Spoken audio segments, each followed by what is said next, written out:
Good morning बच्चों। आज हम जो हमारे बाकी के पेंडिंग 3 प्रिंसिपल्स जो हैं उन्हें हम डिस्कस करेंगे। तो पहला प्रिंसिपल ड्यूअल एस्पेक्ट और ड्युअलिटी प्रिंसिपल। अब सबने इससे पहले क्लासेस में पढ़ा होगा न्यूटन्स के प्रिंसिपल्स। तो 3 प्रिंसिपल्स न्यूटन्स के, एक प्रिंसिपल जो हर एक को याद होगा, for every action there is equal and opposite reaction. For every action there is equal and opposite reaction. तो वैसे ही अकाउंट्स में हमारा एक प्रिंसिपल बन जाएगा, for every debit there is equal and opposite credit. There is equal and opposite credit. अब ये जो डेबिट क्रेडिट क्या होता है, ये मैं आपके साथ फर्दर 1 या 2 लेक्चर्स में डिस्कस करूंगा। तो अभी सिर्फ आप कंसेप्ट को समझिएगा। तो रूल क्या, प्रिंसिपल क्या कहता है, फॉर एवरी डेबिट अगर कोई डेबिट होगा तो उसी के बराबर ही क्रेडिट भी होगा। इक्वल, ऑपोजिट का मतलब अगर डेबिट है तो इसका ऑपोजिट क्रेडिट है। डेबिट का opposite credit. For every debit there is credit. और हमारी जो डबल एंट्री बुक कीपिंग है जो हम पढ़ रहे हैं, इसे डबल एंट्री बुक कीपिंग कहते हैं। ये इंटायरली इसी कंसेप्ट पर बेस्ड है, ड्यूअल एस्पेक्ट कंसेप्ट पर। अब डेफिनेशन देखते हैं क्या लिखी इसकी डेफिनेशन में। According to this principle every transaction entered into by an enterprise has 2 aspects, a debit and a credit of equal amount. For every debit there is a credit of equal amount in one or more accounts. तो इसका मतलब जो भी transaction enterprise के द्वारा enter की जाएंगी उसके 2 एस्पेक्ट्स हैं, एक डेबिट और एक क्रेडिट। डेबिट जो होगा वो एक या एक से ज्यादा अकाउंट्स में भी हो सकता है। डेबिट एक या एक से ज्यादा अकाउंट्स में हो सकता है और इसी के बराबर की अमाउंट क्रेडिट होगी, जो इधर लिखा, in an equal amount in one or more accounts will be credited। तो सेम अमाउंट से क्रेडिट होगा, एक अकाउंट में भी हो सकता है, 2 में भी हो सकता है, 3 में भी हो सकता है। हम जब लेजर पोस्टिंग करेंगे तब हम अकाउंट्स वाला डिस्कस करेंगे। जैसे हर एक सिक्के के 2 पहलू हैं, हेड और टेल, तो वैसे ही अकाउंट्स में हर एक ट्रांजैक्शन के 2 पहलू होंगे, एक डेबिट होगा और एक क्रेडिट होगा।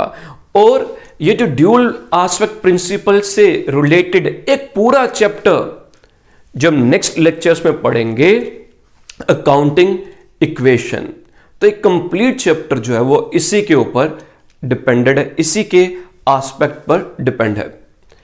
तो मैथमेटिकल इक्वेशन जो इसकी हम पढ़ेंगे वो क्या कहती है, एसेट्स इज इक्वल टू, किसके बराबर है assets, it is equivalent to capital plus liabilities. तो कोई भी ट्रांजैक्शन ले लेंगे आप, उसमें ये 3 चीजें होंगी, 3 चीजें इन्वॉल्व होंगी, ठीक है। तो उसमें क्या होगा कि जो डेबिट होगा वो क्रेडिट के बराबर, और उसी को जब आगे हम इस अकाउंटिंग इक्वेशन में पढ़ेंगे तो asset should be equal to capital plus liabilities. Next principle, revenue recognition principle. ये जो प्रिंसिपल है ये सेम एक्रूअल कंसेप्ट की ही भाषा बोलेगा। सेम टू सेम ऑलमोस्ट वही चीजें हैं जो हमने एक्रूअल कंसेप्ट में पढ़ा है। तो क्या कहता है ये वाला प्रिंसिपल कि रेवेन्यू को हम रिकॉग्नाइज कब करते हैं, it is recognized in the period in which it is entered into। accrual concept भी यही कहता है कि रेवेन्यू को कब आप रिकॉग्नाइज करेंगे, किस पीरियड में रिकॉग्नाइज करेंगे। It is recognised in the period in which it is entered into and it hardly matters whether amount is received और not, whether amount is received और नॉट। तो जब एंटर होगा तब हम उसको रिकॉग्नाइज करेंगे। डेफिनेशन में revenue is considered to have been realised when a transaction has been entered into and the obligation to receive the amount has been established। मैंने अपनी सर्विसेज रेंडर की, मैंने आप लोगों को पढ़ाया, जिस दिन मेरा मंथ कंप्लीट हुआ मैंने पढ़ाया, मैंने अपनी सर्विसेज रेंडर कर दी, मेरा रेवेन्यू रिकॉग्नाइज्ड हो गया। इवन दो मेरे को पेमेंट मिले या ना मिले। आज 30 मई है, कल 31 मई, तो आज, कल तो छुट्टी है, आज मेरा जो लेक्चर है या मेरी जो सर्विसेज के बाद मेरी पेमेंट ड्यू हो जाएगी मई की। मेरे को अगर आज पेमेंट नहीं मिलती है, पेमेंट हो सकता है कि मुझे 5 जून को 10 जून को मिले, पेमेंट हो सकती है मेरे को बाद में आफ्टर 10 डेज आफ्टर 15 डेज मिले, बट मेरा जो रेवेन्यू है वो कौन से मंथ में रिकॉग्नाइज हो गया, वो आज मई में मेरा रेवेन्यू रिकॉग्नाइज्ड हो जाएगा।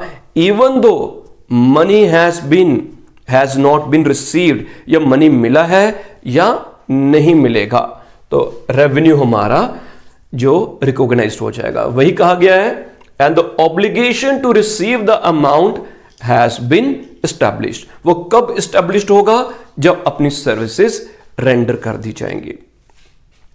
लास्ट प्रिंसिपल हमारा वेरीफाइबल ऑब्जेक्टिव प्रिंसिपल।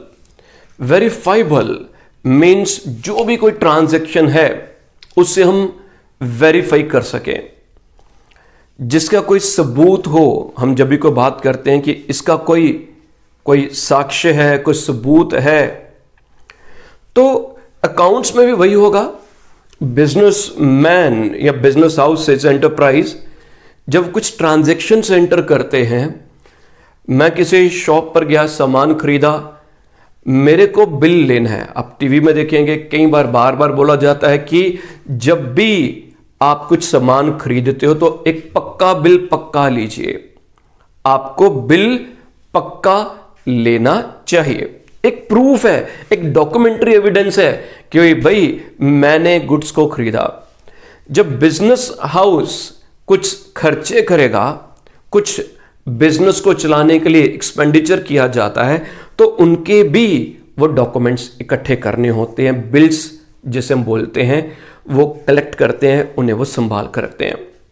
क्योंकि हो सकता है कि जब गवर्नमेंट के प्रति उनके जो ऑब्लिगेशन है in the form of tax, जब वो इनकम टैक्स के लिए रिटर्न फाइल करेंगे, तो अगर उन्होंने खर्चे ज्यादा शो किए होंगे, खर्चे ज्यादा लिख दिए, या खर्चे लिखे हुए इनकम टैक्स वालों को कुछ आउट ऑफ डाउट आ गया कि भाई इतना खर्चा तो होना नहीं चाहिए था, इसका प्रूफ क्या है, इसका सबूत क्या है, इसके बिल्स आप सबमिट करिए, उसके बिल आप सबमिट करिए। तो जो बिजनेसमैन ने ट्रांजैक्शंस की होंगी, अगर उनके पास बिल होंगे, डॉक्यूमेंट्री एविडेंस होगा जो सपोर्ट करता है उनके खर्चों को, वो उनको दिखा सकते हैं, तो अकाउंटिंग आसान हो जाती है, ऑडिटिंग आसान हो जाती है। मेरे पास कोई घर में कोई काम कर रहा है, कोई पेंटर आ गया, मैंने उसको कहा जाओ भाई सामान ले आ, पैसे दे दिए, वो गया सामान खरीद कर ले आया, बिल शील कोई नहीं था, आकर मेरे को उसने, तो वही आइटम हो सकती है कि जो मैंने 500 की ली थी, जो पर्सन गया वो 550 के, साहब 550 की है। जब मैं उसको बोलूंगा बिल लेकर आओ, तो जिसने बिल काटना है तो वही सोच समझ के काटेगा, क्योंकि जितना बिल होगा उसका एविडेंस बन जाएगा, उसका एविडेंस बन जाएगा। मेरे पास कई बार बच्चे आते हैं, सर ट्यूशन पढ़नी है, ठीक है। अब कई बार कुछ बच्चे होते हैं, उनकी अपनी ज़रूरतें होती हैं, इतने खर्चे हैं, अब तो चलो जियो आ गया, मोबाइल का बिल नहीं आता, तो कई बार ऐसे हो जाता है कभी कभार, तो बच्चे कहते हैं कि ठीक है, मैं उनको कहता हूं कि मेरी जो फीस है वो 15,000 है। वो कहते हैं ठीक है सर, मगर आप ना बिल जो फीस की जो रिसीट है वो 20,000 बना दीजिएगा। पे वो मेरे को 15,000 कर रहे हैं, बट मेरे से वो क्या एक्सपेक्ट करते हैं कि मैं उनको जो डॉक्यूमेंट्री एविडेंस जो दूं वो 20,000 का दूं। अगर मैंने एक बच्चे के लिए 20,000 लिख दिया, बाकी सब के लिए 15,000 लिख दिया, या उसके पेरेंट्स मेरे पास आ जाते हैं पूछने के लिए कि भाई बच्चा आपके पास पढ़ रहा है, क्या फीस, तो मेरे को तो मालूम नहीं है कि किसके पेरेंट्स से, मैंने बोल दिया 15,000, साथ ही पर्ची निकाली, सर आपने तो यही पढ़ाने के 20,000 लिए हमसे, तो मैं तो गया। और अगर इनकम टैक्स वाले मेरे से फीस की रिसीट्स मांगते हैं, सभी रिसीट्स में 15,000 15,000 15,000 और एक रिसीट पर 20,000 या कुछ पर 20,000, तो उनको लगेगा कुछ ना कुछ तो गड़बड़ घोटाला है। या तो मैं अपनी इनकम अंडरस्टेट कर रहा हूं, कम शो कर रहा हूं, सभी से 20 ले रहा था तो उनको 15 लिख दिया, या फिर किसी के साथ को गड़बड़ घोटाला किया।